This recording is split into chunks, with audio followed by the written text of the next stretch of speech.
नमस्कार प्यारे दोस्तों, स्वागत है आपके अपने YouTube चैनल पे। तो फ्रेंड, आप सभी के बीच में top 25 GK GS MCQ set 34 लेकर आया हूँ, जिनमें RRB, NTPC, RRC group D, CGL, Jharkhand police, साथ ही सभी राज्य स्तरीय प्रतियोगिता परीक्षा के लिए प्रश्न बहुत ही इम्पोर्टेंट हो जाती है। तो चलिए क्विज को स्टार्ट करते हैं। इससे पहले चैनल पे जो भी नए विद्यार्थी हैं, चैनल को सब्सक्राइब करके बेल बटन को प्रेस कर लेंगे। आगे की जो भी वीडियो आएगी नोटिफिकेशन आएगी इस चैनल से देखने को मिलेगी। तो चलिए, तो साथियों, हम आप सभी के बीच में ऐसे प्रश्न आए हैं जो आने वाले रेलवे के एग्जाम में सीधे सीधे पूछे जा सकते हैं। और ये जो सेट है फ्रेंड, ये 34वां नंबर सेट है। यदि आप सभी 1 से 33 तक नहीं देखे हैं तो इनका लिंक वीडियो के नीचे डिस्क्रिप्शन में है, साथ ही प्ले लिस्ट बना दी गई है, तो जाकर उस वीडियो को देख सकते हैं। तो चलिए, टाइम को ना गवाते हुए क्विज को स्टार्ट करते हैं। प्रश्न संख्या 1 आप सभी के स्क्रीन में, वॉशिंग मशीन का कार्य सिद्धांत है। जी हाँ फ्रेंड, वॉशिंग मशीन का कार्य सिद्धांत है। तो मैं आप सभी को डायरेक्ट आंसर बताऊंगा ताकि वीडियो लंबी ना हो और समय की बचत हो। तो वॉशिंग मशीन का जो कार्य का जो सिद्धांत है फ्रेंड, वह अपकेंद्रन है। इसका जो राइट आंसर हो जाएगा 2। ठीक है, इसका जो राइट आंसर हो जाएगा 2, अपकेंद्रन। ठीक है, तो चलिए अगले प्रश्न की ओर। प्रश्न संख्या 2 आप सभी के स्क्रीन पे, एक लिफ्ट में किसी व्यक्ति का प्रत्यक्ष भार वास्तविक भार से कम होता है जब लिफ्ट जा रही है। तो फ्रेंड, इसका जो राइट आंसर हो जाएगा समान गति के साथ ऊपर। इसका जो राइट आंसर हो जाएगा 2, समान गति के ऊपर। प्रश्न संख्या 3 आप सभी के स्क्रीन पे, पानी में लोहे की सुई डूब जाती है लेकिन जहाज तैरता है, यह सिद्धांत आधारित है। तो फ्रेंड, पानी में जब लोहे सुई डूब जाती है लेकिन जहाज में तैरता है, यह किस सिद्धांत पर आधारित है? तो इसका जो राइट आंसर हो जाएगा आर्किमिडीज सिद्धांत। इसका जो राइट आंसर हो जाएगा 2, आर्किमिडीज सिद्धांत। तो फ्रेंड, ये सीधे सीधे रेलवे के सवाल में पूछे जा सकते हैं। ठीक है, तो चलिए प्रश्न संख्या 4 पे। प्रश्न संख्या 4 आप सभी की स्क्रीन में, भारहीनता की अवस्था में एक मोमबत्ती का ज्वाला का आकार हो जाएगा। जी हाँ, भारहीनता की अवस्था में एक मोमबत्ती का ज्वाला का आकार हो जाएगा। तो इसका जो राइट आंसर है फ्रेंड, वही होगा। ठीक है, वही रहेगा।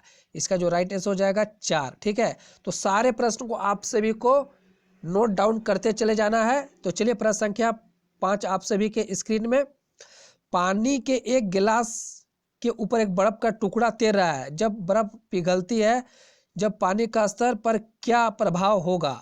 तो फ्रेंड, पानी का जो प्रभाव है उतना ही रहेगा। इसका जो राइट आंसर हो जाएगा 3। ठीक है, इसका जो राइट आंसर हो जाएगा उतना ही रहेगा। तो चलिए प्रश्न संख्या 6 की ओर। प्रश्न संख्या 6, निम्नलिखित में किसकी इकाई न्यूटन मीटर नहीं है? तो इसका जो राइट आंसर हो जाएगा फ्रेंड, बल। इसका जो राइट आंसर हो जाएगा बल। ठीक है, तो चलिए अगले प्रश्न की ओर। प्रश्न संख्या 7, वस्तु को गर्म करने पर उसका अणुओं, तो फ्रेंड वस्तुओं को गर्म करने पर उसका अणुओं की जो चाल है वह बढ़ जाएगी। इसका जो राइट आंसर हो जाएगा 2, अणुओं का जो है फ्रेंड गर्म करने पर उनका जो चाल है बढ़ जाएगी। तो चलिए अगले प्रश्न की ओर। प्रश्न संख्या 8 आप सभी के स्क्रीन पे, इनमें से कौन सा उष्मा का मात्रक नहीं है? जी हाँ, इनमें से कौन सा उष्मा का मात्रक नहीं है? तो इसका जो right answer A, degree Celsius. इसका जो राइट आंसर हो जाएगा ए, डिग्री सेल्सियस। तो चलिए प्रश्न संख्या 9 पे। प्रश्न संख्या 9 आप सभी के स्क्रीन पे, इनमें से जब जल ऊंचाई से गिरता है तो उसका ताप, जब जल की ऊंचाई से गिरता है फ्रेंड, उसका जो ताप है बढ़ जाता है। ठीक है, इसका जो राइट आंसर हो जाएगा 3। इसका जो राइट आंसर हो जाएगा 3। तो फ्रेंड, बगल में आंसर नीचे दी गई है। ठीक है, और ये हमारा खुद का मटेरियल तैयार किया गया है। अगर हमारी सेशन फ्रेंड अच्छी लग रही है तो वीडियो को लाइक करें और अपने दोस्तों पे जरूर शेयर करेंगे। आपका एक लाइक मुझे फ्रेंड काफ़ी उत्साहित करता है ऐसे प्रश्न को सेट करने में। तो प्रश्न संख्या 10 आप सभी के स्क्रीन में, चावल को पकाने में कहाँ अधिक समय लगेगा? तो चावल को पकाने में कहाँ अधिक समय लगेगा? तो फ्रेंड, इसका जो राइट आंसर हो जाएगा माउंट एवरेस्ट पर। इसका जो राइट आंसर हो जाएगा 2, माउंट एवरेस्ट पर। तो चलिए अगले प्रश्न की ओर। प्रश्न संख्या 11, वह ताप जिस पर बर्फ, पानी और वाष्प संतुलन में रहता है क्या कहा जाता है? वह ताप जिस पर बर्फ पानी वाष्प संतुलन में रहता है कहा जाता है। तो इसका जो राइट आंसर होगा फ्रेंड तीर्क बिंदु। इसका जो राइट आंसर हो जाएगा 4 तीर्क बिंदु। तो चलिए अगले प्रश्न की ओर। प्रश्न संख्या 12, किसी द्रव का वाष्पीकरण होने से उसका तापमान घटेगा। इसका जो राइट आंसर हो जाएगा फ्रेंड ए, किसी द्रव का जो वाष्पीकरण होने का उसका जो तापमान है घटेगा। ठीक है, इसका जो राइट आंसर हो जाएगा 1। तो चलिए अगले प्रश्न की ओर। प्रश्न संख्या 13, निम्न तापी इंजनों का अनुप्रयोग फ्रेंड होता है। तो इसका जो राइट आंसर हो जाएगा 2, रॉकेट के प्रौद्योगिकी में। ठीक है, इसका जो राइट आंसर हो जाएगा रॉकेट के प्रौद्योगिकी में। तो चलिए अगले प्रश्न की ओर।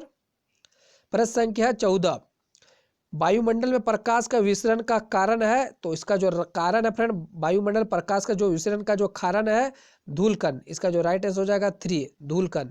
तो चलिए अगले सवाल की ओर। सवाल संख्या 15, आकाश का रंग नीला प्रतीत होता है। तो इसका जो राइट आंसर हो जाएगा फ्रेंड परिकिरणन के कारण। इसका जो राइट आंसर हो जाएगा परिकिरणन के कारण। तो फ्रेंड ये एक्साइज और उत्पाद में दोनों में आया हुआ प्रश्न है झारखंड के। ठीक है, जेएसएससी द्वारा। आकाश का जो रंग नीला प्रतीत होता है प्रकाश के परिकिरणन के कारण। इसका जो राइट आंसर हो जाएगा 3। तो चलिए अगले प्रश्न की ओर।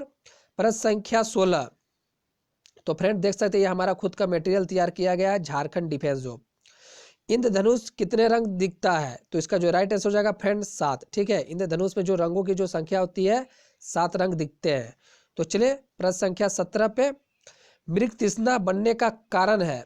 मृग तृष्णा बनने का कारण है पूर्ण आंतरिक परावर्तन। इसका जो राइट आंसर हो जाएगा फ्रेंड 3 पूर्ण आंतरिक परावर्तन। तो चलिए अगले प्रश्न की ओर। प्रश्न संख्या 18, पूर्ण आंतरिक परावर्तन होता है जब प्रकाश जाता है हर एक कांच में। तो फ्रेंड पूर्ण आंतरिक परावर्तन होता है जब प्रकाश जाता है हीरे से कांच में। इसका जो राइट आंसर हो जाएगा ए हीरे से कांच में। ठीक है, हरे से कांच में नहीं होगा फ्रेंड, हीरे से कांच में। तो चलिए प्रश्न संख्या 19 पे, किस गुण धर्म के कारण पानी से भरे हुए बर्तन में डुबाई गई छड़ी मुड़ी हुई प्रतीत होती है। तो इसका जो राइट आंसर होगा फ्रेंड अपवर्तन के कारण। इसका जो राइट आंसर हो जाएगा 3 अपवर्तन के कारण। तो चलिए अगले प्रश्न की ओर। सूर्य ग्रहण कब होता है। तो फ्रेंड सूर्य ग्रहण कब होता है। तो देख सकते हैं इसका जो राइट आंसर हो जाएगा प्रतिपदा। इसके जो राइट आंसर हो जाएगा फ्रेंड 4 प्रतिपदा के कारण। ठीक है, सूर्य ग्रहण कब होता है प्रतिपदा। तो चलिए अगले प्रश्न की ओर। प्रश्न संख्या आप सभी के स्क्रीन पे 21 नंबर। ठीक है, कोबाल्ट 60 आमतौर पर विकिरण चिकित्सा में प्रयुक्त होता है क्योंकि यह उत्सर्जित करता है। इसका जो राइट आंसर होगा फ्रेंड गामा किरणें। इसका जो राइट आंसर हो जाएगा गामा किरणें। ठीक है, तो चलिए अगले सवाल की ओर। प्रश्न संख्या 22, नाभिक रिएक्टर में निम्नलिखित में कौन सा मानक के रूप में प्रयोग किया जाता है। तो इसका जो राइट आंसर हो जाएगा फ्रेंड ग्रेफाइट को। इसका जो राइट आंसर हो जाएगा जो नाभिक के जो रिएक्टर मानक के रूप में प्रयोग किया जाता है ग्रेफाइट को। ठीक है, इसका जो राइट आंसर हो जाएगा 3 ग्रेफाइट। तो चलिए प्रश्न संख्या 23 पे, परमाणु पाइल का प्रयोग कहाँ होता है। परमाणु पाइल का प्रयोग कहाँ होता है। तो इसका जो राइट आंसर है फ्रेंड परमाणु जो होता है नाभिक विखंडन के प्रचालन में। परमाणु जो पाइल का प्रयोग किया जाता है नाभिक विखंडन के प्रचालन में। तो चलिए प्रश्न संख्या 24, क्यूरी किसकी इकाई का नाम है। जी हाँ, क्यूरी किसकी इकाई का नाम है। तो फ्रेंड क्यूरी जो इकाई का जो नाम है रेडियो एक्टिव धर्मिता। इसका जो राइट आंसर हो जाएगा 3 रेडियो एक्टिव धर्मिता। तो चलिए फ्रेंड आप सभी के बीच में एक आखिरी प्रश्न है और आप सभी के लिए एक होमवर्क रहेगी। जो भी विद्यार्थी हमारे अंतिम तक आएंगे तो मैं कैसे जानूंगा कोई भी छात्र हमारे वीडियो को देख रहे हैं। तो आप सभी के लिए फ्रेंड एक प्रश्न रहेंगे।